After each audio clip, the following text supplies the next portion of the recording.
Hey, today we're making a Kurdish side dish or the perfect protein for your sandwich or your wraps. In Kurdish, we call them Rihik. In some areas, they are known as Rihik or Shfte.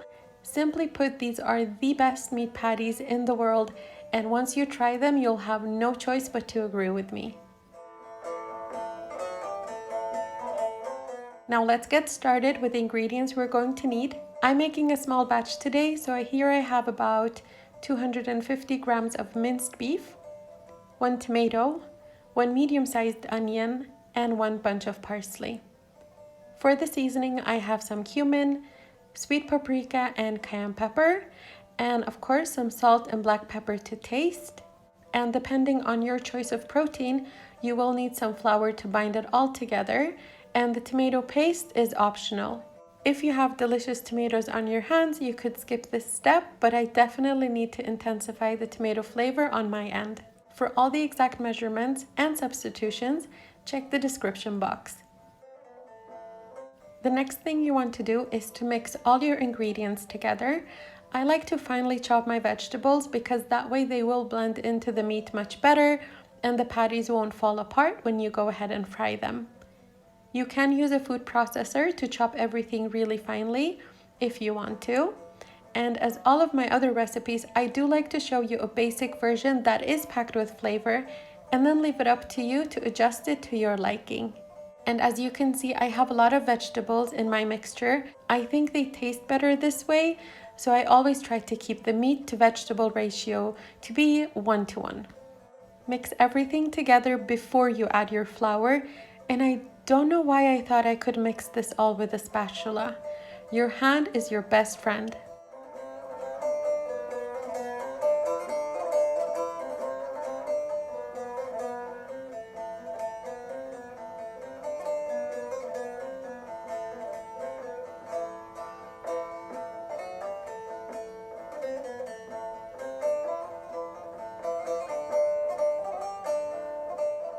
Once you've mixed everything well, you can go ahead and add your flour. And don't worry about overmixing. The veggies will make sure that these patties stay soft and juicy. The leaner your mince is, the less flour you'll need. I'm using a pretty lean mince today with a fat content of about 5%, and I have sometimes left the flour out altogether, and it's worked perfectly fine, but I've also in those instances left the tomato paste out. So if you want to experiment, go ahead. If you're using hand-chopped meat, or if the mince has a higher fat content, you will most likely need flour to bind it all together. Add about a tablespoon of flour at a time until you reach the right consistency where the patties are easy to form without breaking apart. Make them into any shape you want. I like the traditional oval shape and I like them on the thinner side. If I get any crispy bits, I'm in heaven. And by the way, if you want me to share the recipe of meat patties made with hand-chopped meat, just let me know in the comments below.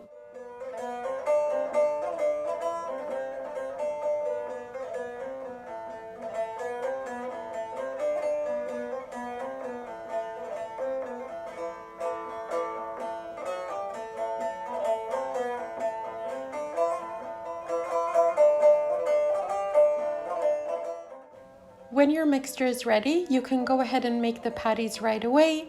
I sometimes prep the mixture ahead of time and let it rest in the fridge for a couple of hours. Wet your hands slightly to form the patties into any shape you like, and go ahead and drop them in your oil, which should be on medium-high heat. Make the patties as big or as small as you want, but try to make them on the thinner side so that they cook through properly. Shallow fry them for 2 to 3 minutes on each side.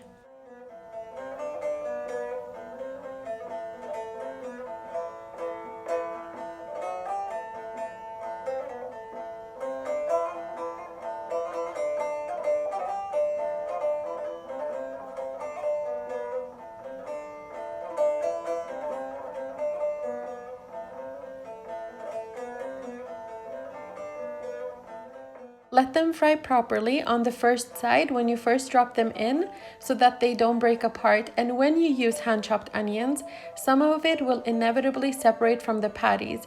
Remove them from the oil if you can so that you don't burn the oil ahead of time, or so that you don't get burned onion bits on all of your other patties as you drop them in. You can easily freeze them for a couple of months after you've fried them and let them cool down. And whenever your craving for these patties kick in, just take them out and warm them up in the oven. They're perfect as a side dish on your Kurdish dinner table whenever you have guests coming over, or in sandwiches and wraps as I mentioned in the beginning. But they're also amazing with a side of red lentil soup. Check out the video if you haven't already. And I just came to think about how amazing they would be in some lettuce wraps. The possibilities are endless for this heavenly treat. That's all for today. I hope you liked this video, and if you did, please give it a thumbs up. And don't forget to subscribe if you haven't already, and hit the notification bell to get notified whenever I post a new video. I post new Kurdish recipes every week, and I hope to see you on the next one.